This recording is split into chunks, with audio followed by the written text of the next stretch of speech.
बिस्मिल्लाहिर्रहमानिर्रहीम। नाज़रीन इकराम, मोहतरम मोहतशम, काबिल एहतराम ज़ीवकार दोस्तों, अस्सलाम वालेकुम। ये मैं जो आपको गुलाब दिखाने जा रहा हूँ, इसकी आज प्रूनिंग करेंगे और आपको बिल्कुल दिखाएंगे सारा प्रोसेस कि किस तरह इसकी प्रूनिंग करके हम इससे बड़ा गुलाब ले सकते हैं। तो इस वक्त ये जनवरी का मौसम, जनवरी की आज 10 तारीख़ है, तो हम इसकी प्रूनिंग करने जा रहे हैं, वो मैं आपको दिखाऊँगा। ये देखें सारा गुलाब पड़ा इधर, और इसके ऊपर कौन सी हमने खाद डालनी है और कौन सा हमने इसको फंगीसाइड जो स्प्रे है वो करना है, और इसको फिर बूस्ट करने के लिए हमने इससे बड़ा गुलाब लेने के लिए इसको कौन सी फर्टिलाइज़र और कौन सा केमिकल लगाएंगे। तो केमिकल तो नहीं लगाएंगे, लेकिन इंशाल्लाह सारा ऑर्गेनिक तरीके से करेंगे, वो आपको दिखाएंगे जो आपके किचन से आपको ईज़िली मिल जाएगा। ये आप देख रहे हैं बड़ा बड़ा गुलाब, अभी ये मैंने इसकी प्रूनिंग करवाई है, ये आप देख सकते हैं। अभी जो हमारे हेड माली हैं, सीनियर मोस्ट सीनियर, तो वो अभी ये देखें प्रूनिंग कर रहे हैं। तो अभी मैं आपको इसका प्रोसेस दिखाऊंगा कि जब भी आप प्रूनिंग करें कि आपकी जो शाखें हैं ना, वो ये देखें कि बिल्कुल इक्वल नहीं होनी चाहिए, प्रॉपर ऊपर नीचे गुलाब की प्रूनिंग होती है, ताकि इसकी ब्रांचेस को सारी को अलग अलग धूप मिल सके। और जिस ब्रांच पे एक दफ़ा फ्लावर निकल आता है, दोबारा उस पर फ्लावर नहीं निकलता। जब नई ब्रांचेस निकलती है, नई कॉम्पल निकलती है, उसके ऊपर नया बड बनता है, तब जाके फ्लावर खिलता है। तो प्रूनिंग करने का मेथड जो है वो मैं आपको दिखाने जा रहा हूँ। ये दिखाएं जी इधर। अब आप इधर से थोड़ा सा आ जाएं तो यहाँ पे आके इसकी प्रूनिंग करें। जितनी भी खुश्क शाखें हैं, ये देखें जी, ये जितनी भी खुश्क हैं, ये बेसिकली फंगस लगी शाखें हैं जो सूख चुकी हैं। तो इस तरह आपने इसको प्रूनिंग करना है। तो ये देखें, अब दूर दूर से आप प्रूनिंग करेंगे, ऊपर नीचे से आप ये शाखें, ये देखें, ये शाख और ये शाख, इसका डिस्टेंस आप देख लें। ये चीज़ें आपने जहन में रखनी है। ये देखें जी, ये खुश्क शाखें हैं, इनको सारी को ट्रिम कर देनी है आपने इस मौसम में। तो फिर आपको मार्च और अप्रैल में जो इसका फ्लावर मिलेगा ना, वो देखने के काबिल होगा, साइज़ में बड़ा होगा, हेल्दी होगा, सेहतमंद होगा, फ्रेश होगा, शाइनिंग में होगा, चमक में होगा। ये देखें, ये सारी जितनी भी खुश्क शाखें हैं उसको आपने ट्रिम करना है। ये देखें ऊपर से जितनी भी, ये दरअसल फ्रास्ट जब पड़ती है ना सर्दियों में, तो इसकी जो कमज़ोर शाखें हैं वो खुश्क हो जाती हैं, तो उसको समझ लें कि फंगस ज़्यादा होती हैं। अगर उसको काटेंगे नहीं तो वो नीचे तक फैलती चली जाएगी, जैसे कैंसर जो है वो फैलता चला जाता है। बेसिकली पौधों का भी ये कैंसर ही होता है। तो ये देखें, जब आप इनको, ये खुश्क शाखें आप काट देंगे तो ये जो है हेल्दी पौधा आपका बन जाएगा। तो इस तरह नीचे से आपने इसकी जो ये जहाँ पे ग्राफ्ट होती है उससे नीचे कोई वाइल्ड अगर रोज़ निकल रहा है या ब्रांच निकल रही है, उसको आपने ज़रूर ट्रिम करना है। ये देखें, ये इसमें हमने अब गोबर खाद, ये देखें जी, ये नीचे निकल रही है, तो ये नीचे से जाके वो ट्रिम कर रहा है ताकि दोबारा ना निकल सके।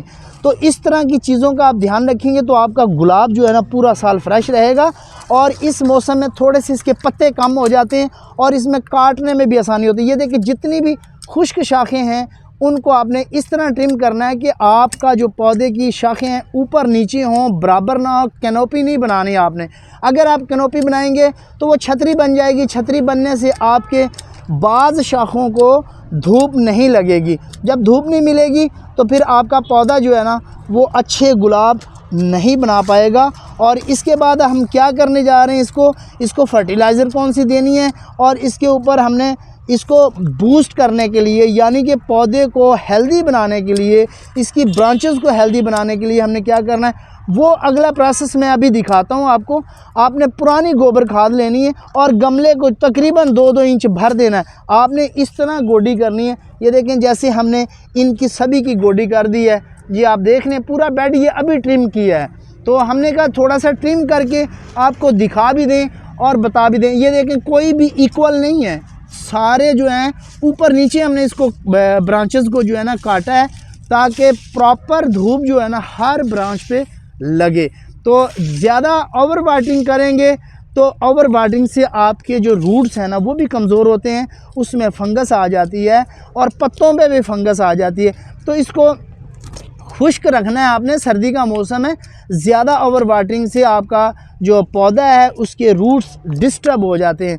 तो इस तरह आपने, ये देखें, अब नीचे जितना भी वाइल्ड है ना इसको हमने ट्रिम करना है। ये देखें, इसको अगर ट्रिम न करेंगे तो इसको हम अपनी ज़ुबान में क्या बल्कि इंटरनेशनल ज़ुबान में वाटर शूट कहते हैं। ये तेज़ी के साथ ग्रो करती है और फिर असल जो आपकी यहाँ से ग्राफ्टिंग है इसको दबा देती है।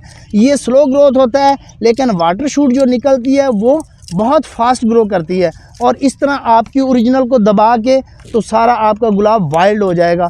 तो इन चीज़ों का आपने ध्यान रखना है। ये देखें नीचे से बिल्कुल ये निकल रही है, ये वाटर शूट है। ये जो हम ट्रिम कर रहे हैं वाटर शूट है। ये खुश्क शाखें हैं, इसको ट्रिम कर दिया और ऊपर से इसको इस तरह ट्रिम करना। तो ये जी हम आज का प्रोसेस आपको दिखाया। अभी मैं आपको दिखाऊंगा कि इसके अंदर हमने इसको गोडी किस तरीके से करनी है। नाज़रीन इकराम, ये देखें जी, आपने पेचकस ले लेना है या कोई आपने 1 इंच की जो है ना खुरपा वगैरह जो है वो इस्तेमाल करना है।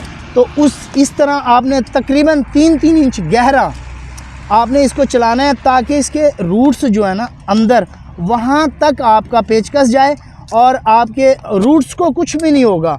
और इस तरह आप जब गोडी करेंगे ना तो ये नीचे तक इसकी हवा, रोशनी, ये सारी चीज़ें जाएंगी तो आपकी पौधे की जड़ जो है ना वो मजबूत हो जाएगी। तो अभी ये इसी तरह आपने सारी पौधों की गोडी कर देनी है, यानी कि जनवरी फरवरी में, और फिर आप दिसंबर में इसका रिज़ल्ट देख लीजिएगा। आपको इसका रिज़ल्ट जो मिलेगा वो इंशाल्लाह बहुत ज़बरदस्त होगा और बेहतरीन आपके जो गुलाब है ना फूल भी बड़े ज़बरदस्त होंगे। तो ये लेमन का भी यही तरीक़ाकार है और गुलाब का भी यही तरीक़ाकार है। तो अच्छे से आप इसको इस टाइम अगर इस पर मेहनत कर ली जाएगी तो फिर पूरा साल आपको दोबारा मेहनत नहीं करनी पड़ेगी। ये देखें जी, तो अगला जो प्रोसेस है वो मैं आपको दिखाता हूँ कि इसके ऊपर हमने फंगीसाइड स्प्रे करना है, क्योंकि कैंची लगाई है तो यहाँ से अगर फंगस स्टार्ट हो गई तो फिर आपके पौधे को आहिस्ता आहिस्ता फंगस लग जाएगी। बेसिकली आप सिनामन जो आपके घर में यानी कि किचन के अंदर दारचीनी होती है उसको पीस के उसको भी इस्तेमाल कर सकते हैं। अगर वो नहीं तो फिर आप हल्दी जो टर्मेरिक होती है उसको भी इस्तेमाल कर सकते हैं। उससे आपके पौधे को फंगस नहीं लगेगी। आप उसकी जड़ में भी हल्दी डाल सकते हैं, स्प्रे भी कर सकते हैं और इसके ऊपर भी स्प्रे करें, फोलियर से स्प्रे करें ताकि आपके पौधे को किसी किस्म की फंगस ना लगे और इस तरह आपका पौधा फंगस से महफूज रहेगा। तो नाज़रीन इकराम, ये देखें जी, अब पुरानी खाद है, दिखाएं जी भाईजान, आप खाद दिखाएं। ये देखें जी, आपको ये काऊ डंग जो है ना पुराना होना चाहिए और इस तरह आपने अपने पौधों के अंदर डाल देनी है। ये इस तरह डाल देंगे तो इंशाल्लाह आपके पौधे जो है ना वो हेल्दी और सेहतमंद हो जाएंगे। तो जितना ज़्यादा आप गोबर का इस्तेमाल करेंगे इस मंथ में वो आपके पौधे, ये देखें आप 1-1 इंच इसमें गोबर खाद अगर डाल देंगे तो इसको नुकसान नहीं होगा, कुछ भी नहीं होगा। लेकिन खाद पुरानी होनी चाहिए, जितनी पुरानी खाद होगी उतना ही आपका पौधा हेल्दी और फ्लावर सेहतमंद होंगे। तो ये इसका तरीक़ाकार है।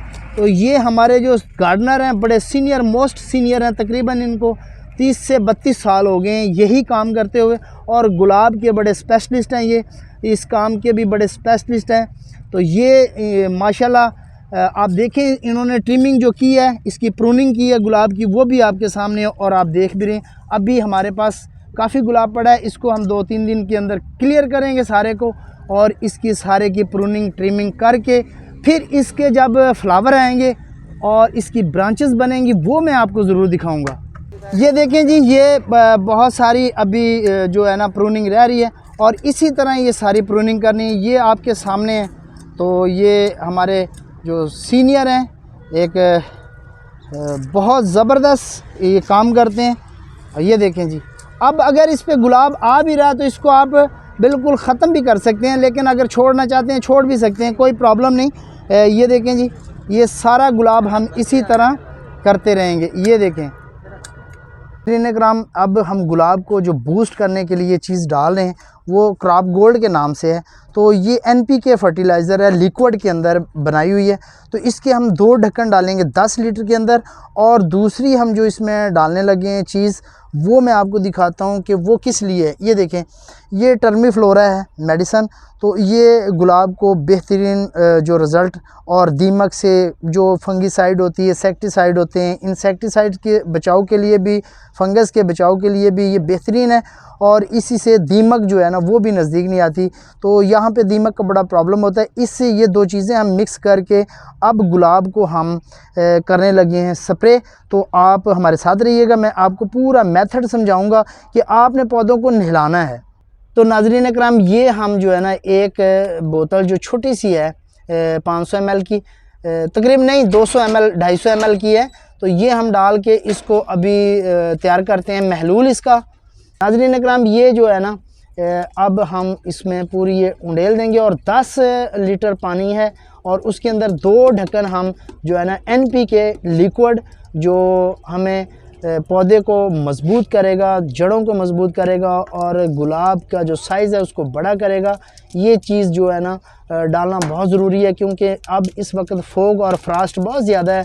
सर्दी में इसको हमने गर्माइश देनी है पौधे को और इसके स्टेम को मज़बूत करनी, जड़ों को मज़बूत करने के लिए इसके हम 2 ढक्कन लिक्विड के डाल देते हैं। तो ये देखें जी, ये 2 ढक्कन NPK लिक्विड के जो है ना वो हम इसमें डाल देंगे 10 लीटर में।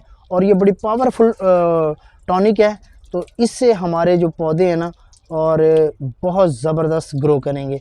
तो आए अब हम इसकी करते हैं स्प्रे, और ये भी हम आपको दिखाते हैं गोल्ड क्रॉप के नाम से, या क्रॉप गोल्ड आप देख सकते हैं। तो आए जी, अब स्प्रे का आपको मेथड वो भी दिखा देते हैं। नाज़रीन इकराम, ये इस तरह आपने इसका फोलियर करना है और हर जगह जो है स्प्रे से आपने नहला देना है पौधों को, और पौधों के ऊपर जो है ना सही तरीके से फोलियर होना चाहिए। तो ये देखें, इसके सारी शाखों को, ब्रांचों को, लीव्स को, सबको आपने नहलाना है और नीचे तक स्प्रे जो है ना वो जाना चाहिए। और इसके गमले में जैसे ये स्प्रे जाएगा और इंशाल्लाह ये बहुत अच्छे से आपका पौधा जो है बूस्ट कर जाएगा, और इसी तरह इसके फ्लावर, जामदार पौधा, सेहतमंद पौधा, जड़ें में मजबूत, और आपके मार्च में जो बहार बनेगी वो भी देखने के काबिल होगी। और किसी किस्म का फंगस, किसी किस्म की इंसेक्टिसाइड कोई हमला नहीं करेगा। जैसे तेला होता है या पत्ता लपेट होती है, ये मार्च के अंदर बहुत ज़्यादा फूलों पे यानी कि गुलाब के ऊपर असरअंदाज होता है। तो ये अब हमने इसको इसी तरह स्प्रे करना है और आपने गोडी ज़रूर करनी है, गोडी करके छोड़ देना है। फिर उसके बाद इसको आपने सही तरीके से गोबर खाद से भर देना है और फिर इसका रिज़ल्ट जो होगा वो देखने के काबिल होगा इंशाल्लाह। ये आज की वीडियो कैसी लगी ये ज़रूर बताइएगा, और किसी वीडियो के साथ आपको जो एक रिक्वेस्ट हम करते हैं कि चैनल को सब्सक्राइब कर दीजिएगा और बेल आइकॉन को दबा के अपनी मोहब्बतों का इज़हार कर दीजिएगा, अपनी राय से ज़रूर आगाह कीजिएगा। इंशाल्लाह किसी नई वीडियो के साथ आपकी खिदमत में हाज़िर होंगे। तब तक के लिए मुझे इजाज़त दीजिए। फ़ी मानुल्लाह, अल्लाह आप सबका हामी व नासिर हो, दुआओं में याद रखिएगा। अल्लाह हाफिज़।